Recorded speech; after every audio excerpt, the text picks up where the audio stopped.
And that's when a European country realized how difficult it is to live without electricity and without payments. E-government, e-ID, e-payment is essential because it removes one word, corruption. Having money is essential to build the recognition and the evolution. $3 trillion will be changing hands between the baby boomers and the Gen X, millennial, and Gen Z. Welcome to Voices of Life, a podcast dedicated to celebrating the inspiring members of Life and Friends of Life.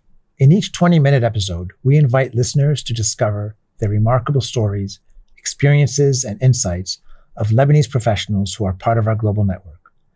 My name is Ronnie Hamad. I'm a board member and chair of the Advocate Committee of Life, and I'll be your host for today.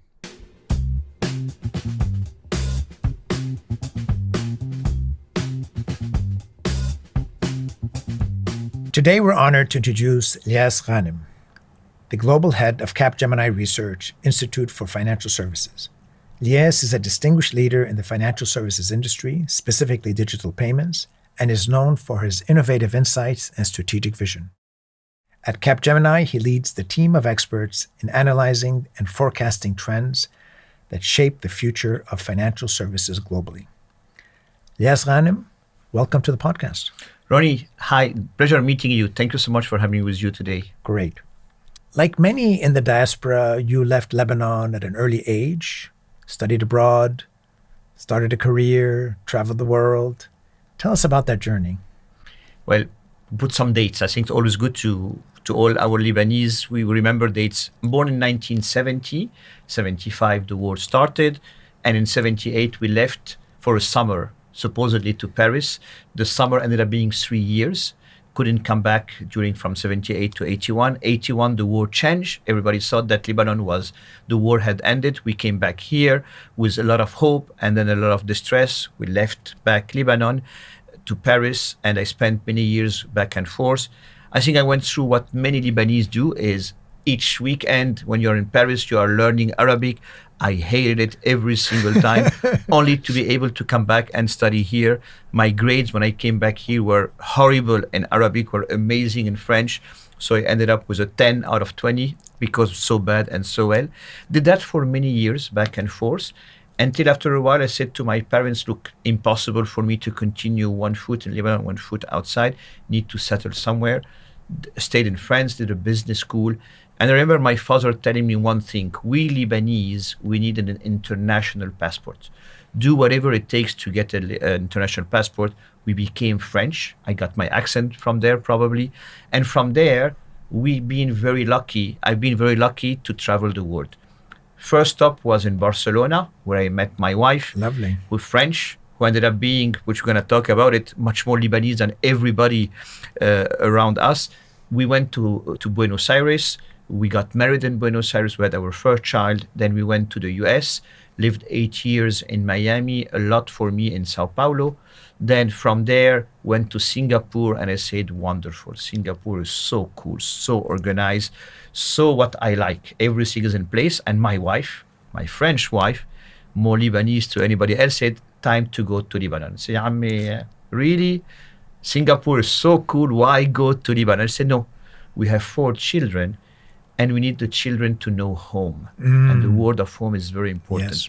We lived 4 years in Lebanon, and then the crisis of the garbage crisis got us out of Lebanon after 4 years. And the funny story that happened probably to many of us is my daughters. We had 2 daughters at the time when we came to Lebanon, 4 children, but two of them. And they are called Marie and Jeanne. And they always introduce themselves, Marie and Jeanne Ghanem. Mm-hmm. And when they came here, when people asked them, what's your name? And I said, Marie and Jeanne Ghanem. And people look at them saying, oh, you're so snob. Why do you say Ghanem? And I said, how do we say? Well, in Lebanon, we say Ghanem. So along the 4 years, there became Marie, Jeanne, Ghanem. And I got it so much into them that when I went back to France, people asked them, what's your name? And I said, Marie and Jeanne Ghanem. And you would imagine the French people say, wow, how do I write that? Yes. And for me, it's a small symbol, small things about adopting a place. Yeah. And that's how we lived Lebanon for a few years. And then we continue our journey across the world years after. Yeah, I have a very similar kind of parallel experience. I mean, even though I was born in the United States, I came at 5. But in '76, we also traveled from Beirut to Lebanon by car, from Beirut to Paris by car in the midst of the war. And it was one of those extraordinary journeys. And we stopped in Paris, spent a year, went to the American School of Paris, and came back a year later. And again, a few years later, the war started again. And then in '82, I left and, supposed to finish college. And 42 years later, I'm still living in the United States. So it's one of those extraordinary journeys. So, yes, you've had a very distinguished career, almost exclusively in the digital payments. You worked for PayPal, you worked for Visa, you worked in Brazil, Singapore, Dubai. What got you into this industry and what attracted you to it? And That look weird because I am from payment, but payment is at the heart of everything. It's so cool to look at payment. It's so funny. Each time we go to a restaurant with my wife, I'm always observing the whole payment experience. And she said, voila, this is Elias again doing the show. I can't see a credit card without looking at it and analyzing it. And in fact, why is that important? Since this morning, since we woke up, we did so many transactions that we don't even realize that we are doing transactions. But imagine that you can't do transactions anymore. Not a long time ago, there was a blackout in Spain and Portugal, and the whole country that had no power for a long period of time. And that's when a European country realized how difficult it is to live without electricity and without payments.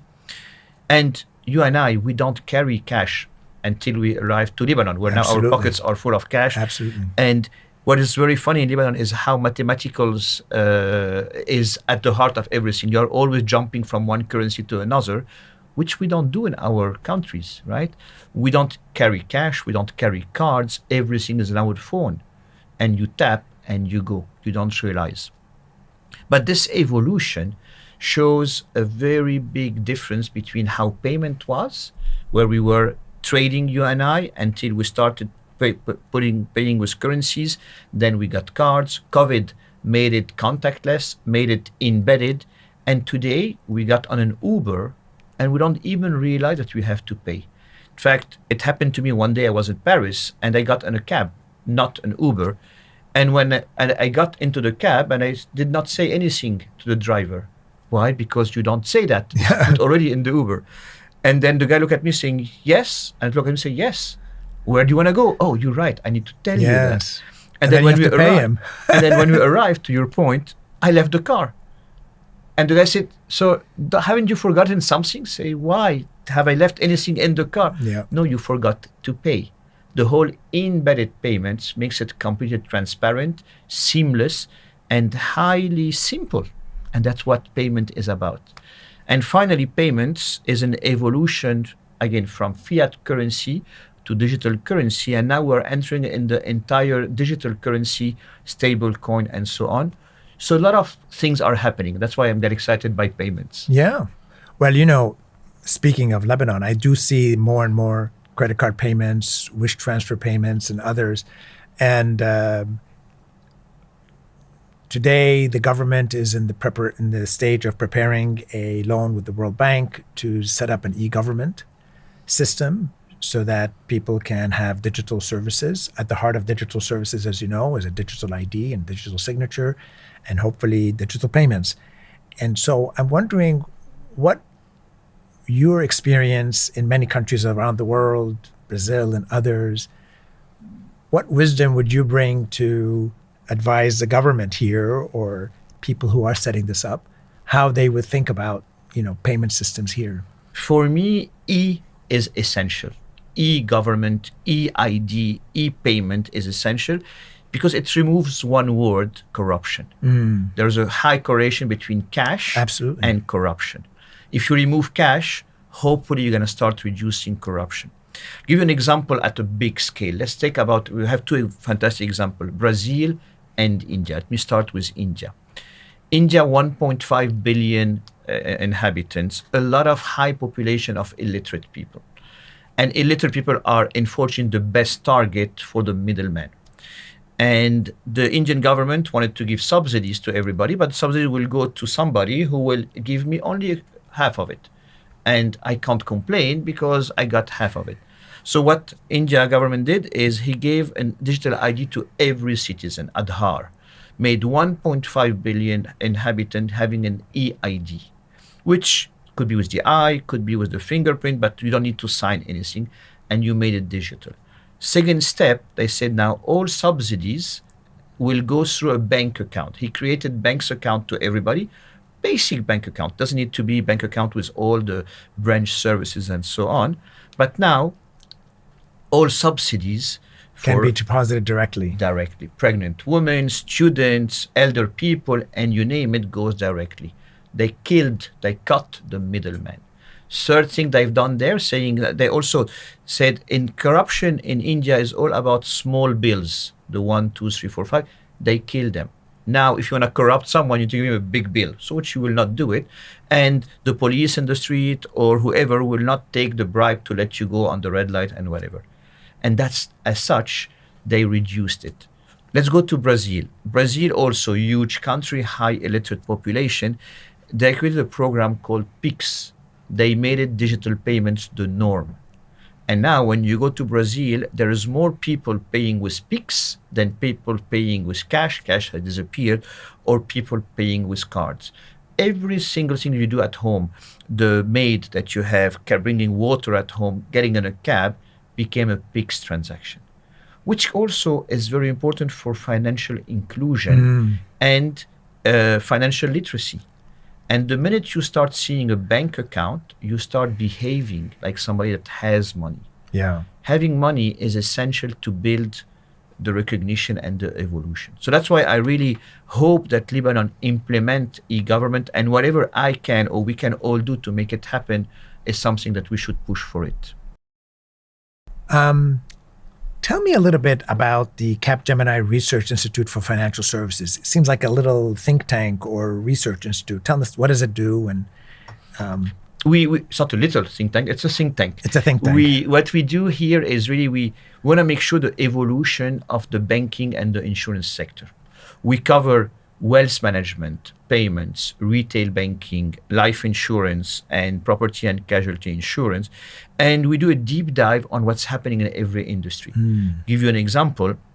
We've been talking about the wealth industry, and we are realizing recently that $83 trillion will be changing hands between the baby boomers and the Gen X, millennial, and Gen Z. 83 trillion. Trillion? 12 zeros. Wow. So 12 zeros will be changing hands from baby boomers to younger generations. So we talked to thousands of high net worth individuals, people that has more than $1 million, and we asked them, when you will get the money from your parents, what will you do with the money? Quite interesting. 83% said, I'm going to take them away from where my parents had their money. Oh. So imagine you are one of these large banks, institutional banks, and you have this money with you. The minute the money is transferred to a younger generation, money will be leaving your bank. Imagine the concern that. And so my role is to go around the world and meet with bankers, meet with wealth tech, meet with all the payment ecosystem or the wealth ecosystem, and explain the evolution of the industry, and thus prepare the future of it. Last example on payments. As we went from cards to digital payments, there is something that grew very well. Card disappeared, card get embedded into phones, and now it's Apple Pay that does the transaction. Apple Pay keep a cut on every transaction and keep the data of every transaction. All that has a major consequence on the payment sector. And I'll conclude with X.com, which the Twitter. And recently, X.com has become a payment solution. From a social media with payment, imagine all what that could lead to: a more engaged community, a growing system. Payment is at the heart of face-to-face or digital interaction between people. Extraordinary. That's really fascinating. Just one final question. In your field, when you think about your career, is there anything you would do differently or would not do? Or in my career? Yeah. Gonna be surprised. I would open a hotel. Oh, That's my dream. My dream, and you will ask my wife, she will tell you directly, Elias wants to open a hotel. My whole career, we all have a frustration in our life. My frustration is not having opened an hotel. That was my hope, a hotel with a small restaurant. And maybe, inshallah, one day it will happen. in Big Fayal? Maybe. Maybe. Okay. Finally, just wanted to ask you about your experience with life. I have a story that somebody approached you 10 years ago to join Life, and you resisted and resisted, and then you finally joined a few years ago. What would you tell somebody who is not a member of Life, and tell me about your experience with Life? So I would say to anybody that have heard about Life, and I met a lot of people say, yeah, I've heard about it. I never stepped in, but I've heard about it. I would always say it's a fantastic community. And now, so make the point, join us. But I think what's quite interesting when you mentioned that 10 years ago, I got approached by the Life organization saying, Elias, you should join us.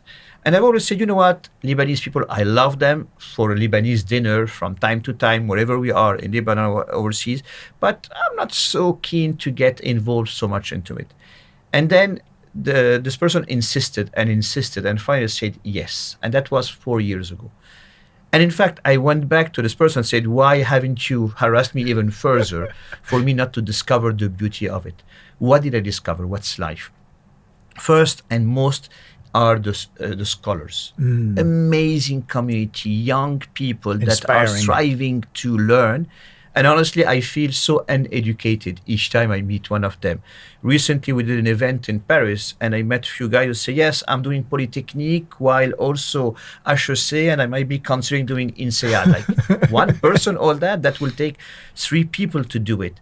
And when I tell them, why are you doing that and how are you doing that? So, well, you know what?